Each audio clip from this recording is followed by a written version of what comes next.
자, 이번 시간에는 그 7장의 내용을 하는데 이 부분도 상당히 중요합니다. 왜냐하면 6장에 대한 삽경 부분이 7장이잖아요. 삽경이라는 의미는 뭘 얘기하는 거냐면 6장에 기록되어 있던 부분 있죠? 6장에 우리가 6개의 인사건을 봤는데 인사건이 메인 장면의 흐름이라면 우리가 카메라 구도를 봤을 때 메인 장면이 이렇게 흘러갔다면 삽경은 뭐냐면 동시간대에 같은 시간대에 다른 관점을 찍고 있는 거예요. 그게 삽경의 의미예요. 그러니까 시간적으로는 동시간대에 벌어질 다른 관점에 있는 일들이에요. 그렇다면 제가 이제 여쭤볼게요. 우리가 신앙의 실제적인 모습으로 우리에게 다가오는 부분들은 본경일까요? 삽경일까요? 삽경이겠죠. 예, 대부분 삽경에 있습니다. 본경에서는 그게 믿는 사람이건 믿지 않는 사람이건 상관없이 지구 전체에 나타나게 될 현상을 위주로 쭉 흘러갑니다. 그러니까 그 현상을 보고 지금이 어느 시대구나, 시간이 어느 시대구나, 어느 시점이구나 이렇게 알아갈 수 있다면 그게 본경이라면 삽경은 우리 신앙인들과 그 다음에 우리의 신앙을 회방하는 그 어떤 무리에 대한 정확한 그 당시에 벌어질 일을 기록하고 있어요. 그렇기 때문에 이 부분이 오히려 우리에게는 더 중요하다라는 생각을 할 수 있겠죠. 그러면 아까 본경을 얘기했어요. 6장까지. 1번부터 4번은 환란 전에 나타나게 될 징조장이다. 사인장이다라고 얘기했고 5번째는 7년 환란 기간에 있을 일에 대한 예표적 사인적 모습이고 6번째 인이 재림에 대한 내용을 설명해 줬다. 이게 전반적인 내용이다. 그러면 이 전반적인 내용의 인사건이 벌어지는 이 시점에 여기서 거론하지 않은 다른 관점의 삽경적 사건들이 여기서 벌어집니다. 자, 그 사건이 뭐냐? 7장에 딱 두 가지예요. 첫째는 14만 4천 얘기고 두 번째는 흰옷 입은 무리 얘기예요. 이게 일반적으로 계시록을 얘기할 때 막 가장 혼돈되는 얘기가 바로 14만 4천 얘기잖아요. 그러니까 14만 4천 얘기를 어떻게 푸냐면 12 곱하기 12 곱하기 10 곱하기 10 곱하기 10 그래서 무수히 많은 신구약에 있는 무수히 많은 무리 그래서 그 무리가 바로 교회 이렇게 해석하는 거 아니에요. 일반적으로. 근데 그걸 말하는 것이냐? 저는 그게 아니다라고 얘기하는 거예요. 그럼 왜 그게 아니냐? 성경을 보자. 우리가 할 방법은 성경이다. 상징적으로 그냥 본인들의 입맛에 맞게 12 곱하기 12 곱하기 이러지 말고 12도 3 곱하기 4. 왜 3 곱하기 4예요? 3은 하늘의 수, 4는 땅의 수. 해서 3, 4, 12. 이렇게 상징적인 말로 풀지 말고 왜 10이에요? 구약의 12지파, 신약의 12사도 해서 12 곱하기 12. 그래서 신구약의 10 곱하기 10 곱하기 10. 왜 10을 3번이나 곱해요? 10은 만수, 꽉 찼다. 그걸 왜 3번이요? 하늘의 수 3 곱해요. 아니, 그럴 것 같으면 7번 곱하지요? 7번? 그러니까 이것을 이런 식으로 상징으로 푸는 거는 이건 코에 걸면 코걸이, 귀에 걸면 귀걸이에요. 이렇게 풀지 않았으면 좋겠다는 걸 얘기하는 겁니다. 자, 그럼 보세요. 지금 현재 필요 없는 부분들은 넘어갈게요. 내 바람은 무엇인가? 내 바람은 바람은 천사들의 활동을 의미하며 그 구체적으로 우리에게 이 바람이라고 하는 천사들의 활동은 구체적으로 인간 삶 속에서 어떻게 나타나냐면 전쟁으로 나타납니다. 바람이 부딪힌다. 이거 전쟁을 말하는 거예요. 다니엘서에서도 네 바람이 큰 바다로 몰려 불더니 큰 짐승 넷이 바다에서 나타났다. 전쟁 얘기하는 거예요. 나팔 가진 6째 천사, 요거는 지금 넘어갈게요. 지금 이게 뭘 얘기하는 거냐면 환란 7년 환란 들어가려고 하는 요 지점에서 내 바람이 여기서 불려고 했어요. 시작 지점에서.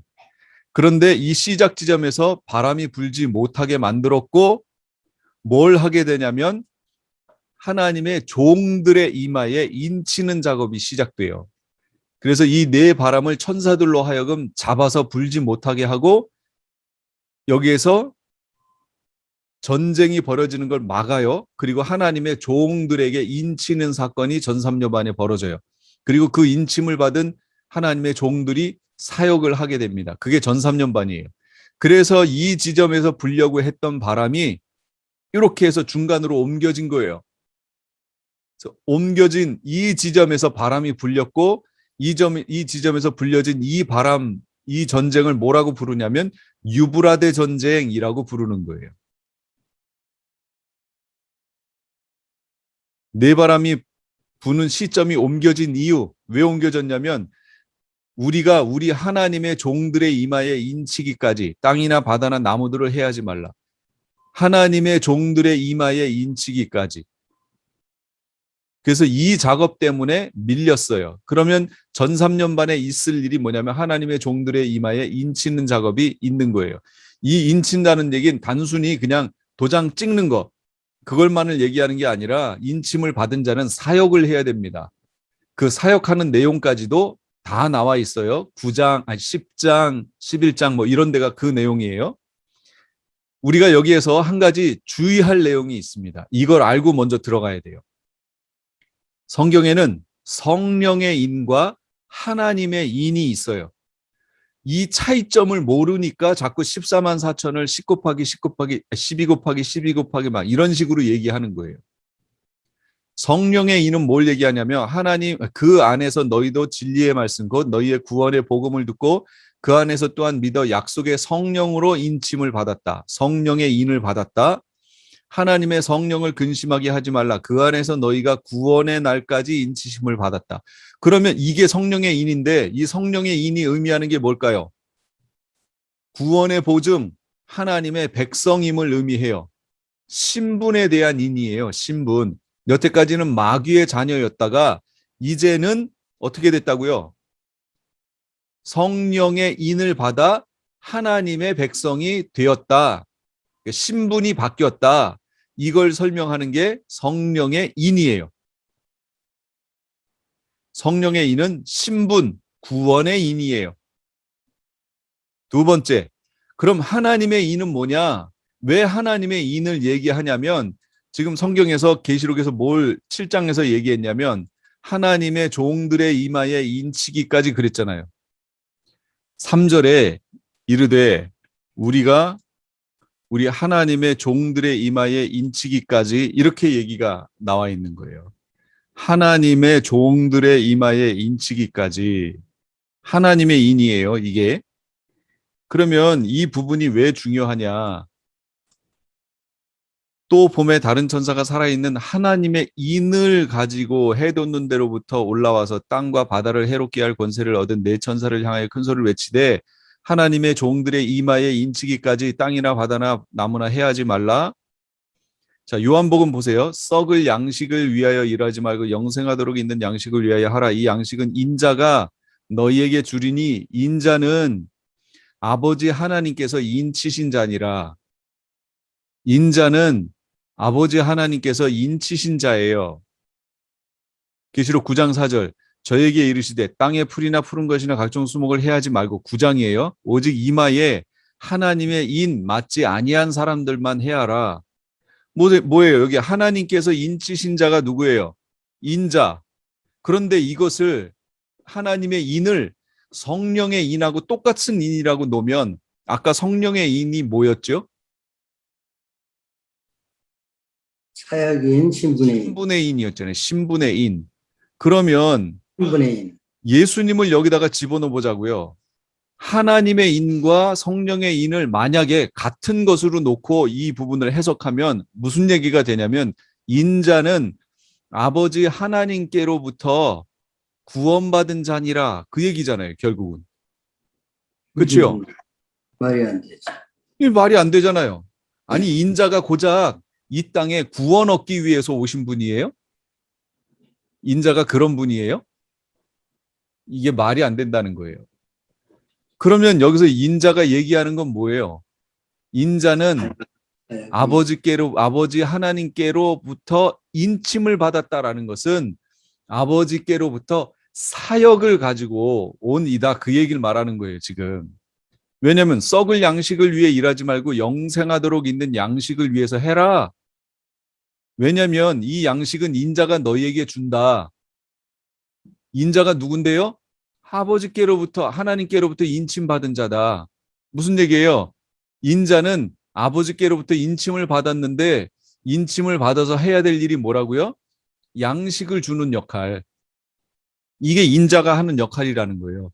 그러니까 무슨 얘기냐면 하나님의 종, 사역의 인을 얘기하는 거예요. 하나님의 인은 사역에 대한 인이에요.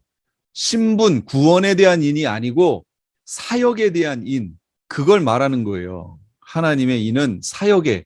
그래서 여기 인자는 아버지의 인을 맞았는데 하나님의 인이 뭐냐? 사역이 뭐냐? 양식 나눠주는 거다. 그 얘기예요.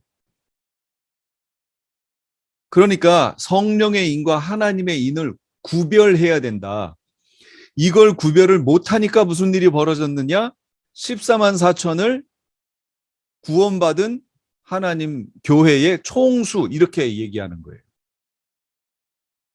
그러면 말이 안 되잖아요. 하나님의 인을 가지고 해돋는 데로부터 올라와가지고 하나님의 종들의 이마에 인을 치는데 이것을 그냥 교회라고 해석하면 교회, 구원받는 교회의 저기에다가 인을 쳐준다고 지금 얘기하는 꼴이 되잖아요. 아니라니까요. 구원 얻는 자들을 구별하신다는 얘기가 아니고 마지막 시대에 사역이 맡겨진 자들, 하나님께로부터 일이 주어지는 이들, 사역이 주어진 이들을 구별해 내시겠다, 그 얘기를 말하는 거예요. 그렇게 구별되어 인 맞은 사람들을 하나님의 인을 맞았다고 얘기하고 그 사람들을 14만 4천이라고 부르는 거예요. 그러면 14만 4천은 누구냐? 마지막 환란 기간에 활동하게 될 하나님의 인 맞은 하나님의 종들이에요. 성경에서 계속 얘기했잖아요. 하나님의 인을 가지고 해등에서 와서 쭈르륵 하면서 하나님의 종들의 이마라고 얘기했잖아요. 하나님의 종들의 이마. 하나님의 종들이라고 얘기했잖아요. 그러면 이 하나님의 종을 성경에서 뭐라고 얘기하고 있느냐? 그걸 또 추적해 봐야겠죠. 그러면 이게 번역의 문제가 생깁니다. 이제 번역의 문제가. 이건 그 문제가 나올 때 제가 지적을 할게요. 여기서 말하는 하나님의 종들이라는 표현은 구별된, 그러니까 교회를 얘기하는 게 아니고 구별된 하나님의 사역을 위해 구별된 이들을 말하는 거예요. 그럼 그런가 안 그런가 보세요. 잘 보세요. 내가 인침받은 자의 수를 들으니 뭐라고 표현했어요? 이스라엘 자손의 각 지파 중에서 인침을 받은 자들이 14만 4천이다라고 했지요. 각 지파 중에서, 이 얘기를 잘 이해하세요? 그러면 유다 지파 중에 인침 받은 자가 12,000이에요. 유다 지파에 많은 사람이 있는데 그 중에 인침을 받은 자가 12,000이다, 그 얘기를 말하는 거예요. 다음, 루벤 지파 중에 12,000이요. 무슨 얘기예요? 루벤 지파에 많은 사람이 있는데 그 중에 12,000명이 인침을 받았다, 그 의미를 말하는 거 아니에요. 그것을 그래서 전체적으로 이스라엘 자손의 각 지파 중에서 인침을 받은 자가 14만 4천인 거잖아요. 자, 이게 뭘 얘기하나 보세요. 일반적으로 14만 4천을 교회라고 해석하는 사람들의 얘기를 통해서 이걸 해석해 볼게요. 자, 그분들은 14만 4천을 어떻게 해석하냐면 제가 좀 전에 얘기했던 12 곱하기 12 곱하기 10 곱하기 10 곱하기 10, 12 구약의 12지파, 12 신약의 12사도 곱해서 144, 거기에다가 만수 꽉 찬 수 10, 근데 이것도 하늘의 수 3 해가지고 3번 곱해서 1000. 그래서 1000하고 144를 곱하니까 14만 4천. 그러므로 14만 4천은 구약과 신약의 무수히 많은 하나님의 백성의 무리, 이렇게 해석하는 거예요. 이게 상징적 해석이에요. 이 해석을 대부분 이렇게 해석하고 있어요. 그런데 이게 아니라는 것을 제가 뭐라고 얘기하냐면, 잘 보세요. 이스라엘 자손, 그러면 무슨 표현이에요? 구원받은 이들 아니에요, 이스라엘 자손이. 그렇죠? 이게 영적이든 육적이든 이스라엘 자손은 구원받은 이들, 하나님의 백성들을 표현하는 표현이잖아요. 그 중에 인침받은 자가 14만 4천이라고요. 그러니까 이게 구원받은 사람의 총수를 말하는 게 아니라는 거 아시겠어요? 이 표현 속에서 이스라엘 자손, 그러면 이건 구원받은 무리예요. 이스라엘 자손, 이게 구원받은 무리를 얘기하는 거예요. 그런데 성경은 지금 뭐라고 그래요? 이스라엘 자손 각 지파 중에서라고 얘기하잖아요. 이스라엘 자손의 각 지파가 의미하는 건 뭐냐면, 그게 구원받은 사람의 총수를 말하는 거예요. 총 전체를 말하는 거예요. 이게 왜 그렇게 얘기를 할 수 있느냐 하는 것이 이제 지금부터 풀 거예요. 그거는 뒤로 미루고, 이스라엘 자손의 각 지파라는 거는 구원받은 사람의 총수를 말하는 거, 전체를 말하는 것이고, 그 중에서 인침받은 사람이 14만 4천이라는 거예요. 그러니까 14만 4천이 12 곱하기 12 곱하기 10 곱하기 10 곱하기 10 해가지고 구원받은 총수를 말하는 게 아니잖아요. 표현상에 그 중에서 14만 4천이니까. 그러니까 14만 4천을 구원받은 사람의 총수라고 해석하면 안 된다. 상징적으로 해석하여 그렇게 해석하면 안 된다라고 제가 지금 얘기하는 거예요. 그러면 여기 이스라엘의 각 지파라고 하는 구원받은 사람의 전체를 말하는 게 어디냐? 그게 그 뒤에 있는 흰옷 입은 무리를 얘기하는 거예요. 그게. 그래서 계시록 7장에는 두 부류가 있는데, 두 종류의 부류가 있는데, 하나는 14만 4천, 반은 14만 4천 설명이요, 뒷부분은 흰옷 입은 무리 설명하고 있는 거예요. 다시 또 나가볼게요. 메시아에 오실 때에 하나님의 종이 먼저 온다라는 예언이 있는가라는 거예요. 계시 문헌을 해석할 때 중요한 것은 뭐냐면, 원근법, 병행법, 이 두 가지가 있다고 그랬잖아요. 원근법과 병행법, 이 두 가지가 있어요. 자, 이것을 기억하셔야 돼요. 그러면 메시아가 오실 때 하나님의 종들이 먼저 온다는 예언이 있는가? 성경에 있어요. 보라, 여호와의 크고 두려운 날이 이르기 전에 내가 선지자 엘리야를 너희에게 보내리니 그가 아버지의 마음을 자녀에게로 돌이키게 하고 자녀들의 마음을 그들의 아버지에게로 돌이키게 하리라. 돌이키지 아니하면 두렵건대 내가 와서 저주로 그 땅을 칠까 하노라. 그랬죠? 예. 그러니까 여호와의 크고 두려운 날, 구약에서는 여호와의 크고 두려운 날, 신약에서는 그리스도의 날이라고 표현됐어요. 그게 무슨 날이냐면 예수님 오시는 날을 말하는 거예요. 그러면 예수님 오실 때 선지자 엘리야를 보내겠다고 얘기했잖아요.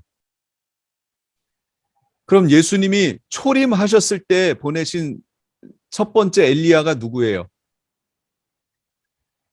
세례 요한이겠죠. 그건 세례 요한이에요. 그러면 예수님 재림 때 보내실 엘리야는 누구예요? 그게 있을까요? 없을까요? 그게 있습니다. 그게 하나님의 종들이라고 얘기하는 것이고, 오늘 본문에서 그걸 14만 4천이라고 얘기하는 거예요.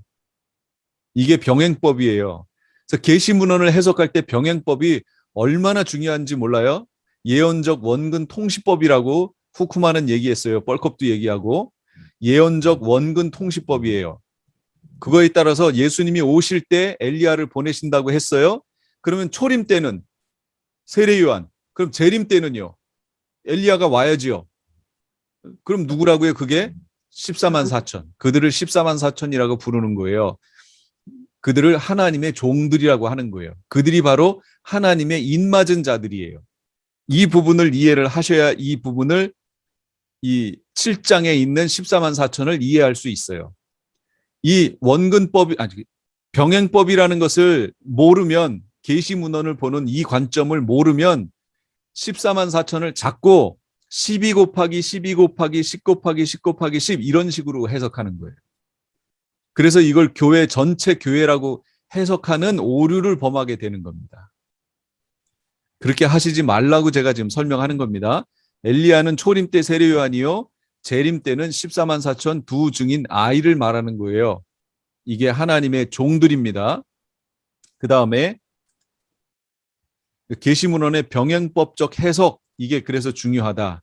이스라엘 자손의 각 지파란 말을 이제 제가 이제서 설명하는 거예요. 여기서 나오니까. 여기서 말하는 이스라엘 자손의 각 지파는 육적인 이스라엘을 말하는 게 아닙니다. 육적인 이스라엘을 말하는 것이 아니에요. 영적 이스라엘을 말하는 거예요. 그럼 왜 그러냐?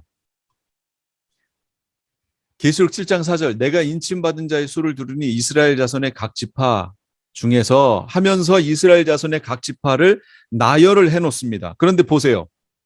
계시록에서 루벤, 시므온, 레위, 유다, 스불론, 이사갈, 갓, 아셀, 납달리, 요셉, 베냐민, 므낫세 이렇게 나왔는데 실상 창세기에 가면 쭈르륵 단 요셉, 베냐민이잖아요. 이게 창세기의 49장에 나온 거고, 이것이 여호수아 14장으로 가면 어떻게 바뀌냐면 레위가 빠져버리고 그 다음에 요셉이 빠지면서 에브라임, 므낫세가 나와요.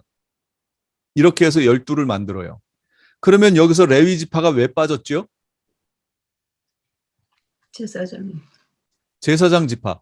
그럼 제사장 지파로 왜 하나님이 빼내가셨어요? 이들을? 이건 유월절을 생각하셔야 돼요. 유월절 때 장자들이 다 죽었잖아요. 장자들이 다 죽을 때 이스라엘은 장자가 살았죠. 이것에 대해서 하나님이 이스라엘에게 뭐라고 얘기하시냐면 너희는 나에게 장자의 빚을 졌다 이렇게 얘기하시는 거예요. 원래대로 치면 장자들이 다 죽었어야 되는데 너희의 장자들이 죽지 않았다는 거지요. 그래서 장자의 빚을 졌다. 그러므로 이 장자의 빚을 갚아라. 그러려면 어떻게 해야 돼요? 다시 양 잡아야 돼요. 계속 잡아야 돼요. 그런데 이것을 해결하기 위해서 하나님이 어떻게 하셨냐면 그래서 그 장자 대신 너희 지파 중에 레위 지파를 취하여 그 장자의 빚을 갚도록 하겠다. 그래서 레위 지파를 선택해 가신 거예요. 그리고 이 레위 지파로 하여금 하나님을 섬기는 일을 하게끔 하셨고 이들을 먹여 살리기 위하여 너희가 10의 1을 12지파, 나머지 12지파가 10의 1을 제출하여 하나님께 드려서 이것으로 하나님이 택하신 레위 지파를 살릴 수 있도록 하나님이 그렇게 하시겠다. 그래서 만들어진 거예요. 그런데 계시록 7장에 보면 레위 지파가 다시 들어와 있습니다. 그러면 이건 뭘 얘기하는 거죠?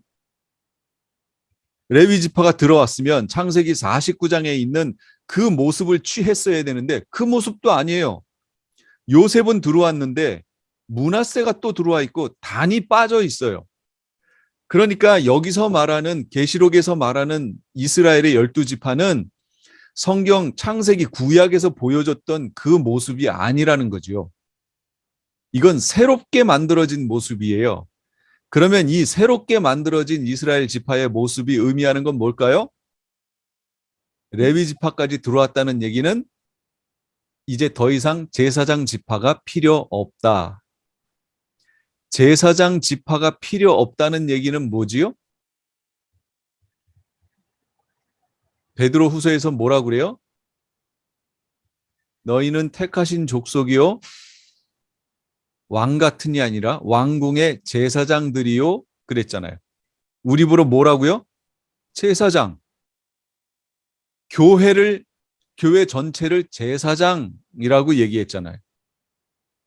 그렇기 때문에 계시록에서 레위 지파가 들어온 거예요. 그렇다면 여기서 계시록에서 말하고 있는 이것이 구약에 있는 12지파를 얘기하는 게 아니라는 거 아니에요. 교회를 얘기하는 거잖아요. 교회. 그렇기 때문에 계시록에 나와 있는 이스라엘 자손의 각 지파라고 하는 이것은 뭘 말하는 거냐면 영적 이스라엘을 말하는 거예요. 육적 이스라엘을 말하는 게 아니고. 12지파를 언급하신 이유, 12지파를 언급하신 것은 오직 약속의 자녀가 씨로 여기심을 받기 때문이다. 하나님의 자녀라는 의미를, 그러니까 12지파가 의미하는 그 의미가 뭐냐면 하나님의 자녀라는 의미예요. 택함을 받은. 그래서 로마서 9장에 하나님의 말씀이 폐하여진 것 같지 않도다. 이스라엘에게서 난 그들이 다 이스라엘이 아니고 또한 아브라함의 씨가 다 그의 자녀가 아니고 오직 이삭으로부터 난 자라야 내 씨라 불리리라 하셨으니 곧 육신의 자녀가 하나님의 자녀가 아니고 오직 약속의 자녀가 씨로 여기심을 받느니라. 호세아의 그래도 이르기를 내가 내 백성 아닌 자를 내 백성이라 사랑하지 아니한 자를 사랑한 자라 부르리라. 너희는 내 백성이 아니라 한 그곳에서 그들이 살아계신 하나님의 아들이라 일컬음을 받으리라 함과 같으니라. 그러면 이게 무슨 얘기냐? 아브라함에게는 이삭 외에도 이스마엘과 6명의 아들이 있었어요. 추가로. 그리고 이삭에게는 야곱과 에서라고 하는 두 아들이 있었어요. 그런데 하나님의 택하심은 어떻게 흘러갔지요? 하나님의 선택, 하나님 나라에 대한 상속에 대한 약속이 어디로 흘러가요? 이들은 상관이 없어요. 이스마엘과 6 아들 상관없고 에서도 상관없어요. 하나님의 약속은 아브라함, 이삭, 야곱 이렇게 흘러갑니다. 그러더니 야곱을 통해서 12지파가 나와요. 그러니까 12지파가 의미하는 건 뭐냐면 하나님 나라에 대한 상속에 대한 약속을 받은 이들, 그들 말하는 거예요. 그러면 지금 우리가 여태까지 그 계시록 들어가기 전 지난주까지 세미나에서 봤죠. 영적 이스라엘이 누구냐라고 제가 얘기했잖아요. 영적 이스라엘. 대체 신학이 아니고 하나님이 이스라엘과 약속하셨고 예수 그리스도의 오심으로 이스라엘과 있던 율법이라는 벽을 깨고 우리가 약속에 함께 참여하는 자가 되고, 생각나세요? 약속에 함께 참여하는 자가 되고, 우리가 약속에 함께 참여하는 자가 된 거예요. 그러니까 여기서 말하는 12지파는 약속에 참여한 자들을 말하는데 우리가 그 약속에 함께 참여하는 자가 됐잖아요. 그래서 12지파가 의미하는 것이 뭐냐? 그건 약속에 참여한 자들이란 얘기예요. 그러니까 이스라엘의 12지파라는 얘기는 하나님과의 약속에 참여한 무리들, 그러니까 영적 이스라엘을 얘기하는 거죠. 전체 하나님의 백성들을 말하는 거고 그 중에서 인침을 하나님의 인맞은 자가 14만 4천이란 얘기예요. 그러니까 14만 4천이 총수를 말하는 게 아니잖아요, 지금. 이해가 되셨나요? 네. 예. 이들은 어떤 이들인가? 여자와 더불어 더럽히지 않고 순결한 자라 어린 양이 어디로 인도하든지 따라다니며 사람 가운데서 속량함을 받아 처음 익은 열매로 하나님과 어린 양에게 속한 자들이니 그 입에 거짓말이 없고 흠이 없다. 여자와 더불어 더럽히지 아니하고 순결하다. 이건 무슨 얘기냐면 거룩한 존재들이다. 그러면 여자와 더불어 더럽히지 않았다. 그럼 결혼하지 말았어야 된다? 그걸 말하는 거예요? 성경에서 말하고 있는 여자가 뭔지를 또 추적하라고 그랬잖아요. 상징적 언어가 나오면. 그러면 성경에서 여자는 계시록에서 두 부류가 나와요. 교회를 여자라고 하고 또 하나는 음녀를 여자라고 얘기하잖아요. 그럼 여기서 말하는 거는 음녀 말하는 거예요. 거짓 선지자들 말하는 거예요. 그 거짓 선지자들과 더불어 더럽히지 않은 자들 말하는 거예요. 마지막 시대에 거짓 메시지에 물들지 않은 이들, 순수한 하나님 말씀을 그대로 가르치는 이들, 진리를 선포하는 이들, 그들을 말하는 거예요. 은사가 많은 이들, 그런 걸 말하는 게 아니에요. 순수한 말씀 얘기하는 거예요, 지금. 거룩이에요. 어린 양이 어디로 인도하든지 따라가는 자며 충성 얘기하는 거예요. 충성. 사람 가운데 속량함을 받아 처음 익었다. 이거 사람 가운데 속량이란 단어는 이제 여기 나오면 다시 설명할게요. 속량이란 단어는 새 생명 얻음, 거듭남, 이게 첫 번째 의미고, 두 번째 의미는 부활을 의미하는 거예요. 속량이라는 단어의 뜻은. 이건 이제 다음 시간에 설명할게요. 그래서 처음 익은 열매, 처음 속량함을 받은 이들이다. 이 얘기는 뭐냐면 첫째 부활에 참여한 자들이다. 그 뜻을 말하는 거예요. 첫째 부활에 참여한 이들. 첫째 부활에 참여하는 이들이 누구예요? 그건 순교자들 말하는 거예요. 그러니까 여기 14만 4천은 후에 순교할 것이다. 그거 얘기하는 거죠. 하나님과 어린 양에게 속한 자, 소속이 하나님께 속했고 입에 거짓말이 없고 흠이 없어요. 신의 성품에 참여하는 자들이에요. 이들은 모든 사역이 끝나고 어디에 있는가? 시온산에 섰어요. 그리고 그 시온산이 어딘가 봤더니 보좌 앞과 내생물과 장로들 앞이에요. 거기에서 찬양을 부르고 있어요. 이게 14만 4천이에요. 어린 양과 함께 시온산에 서 있어요. 시온산은 천상을 얘기하는 겁니다.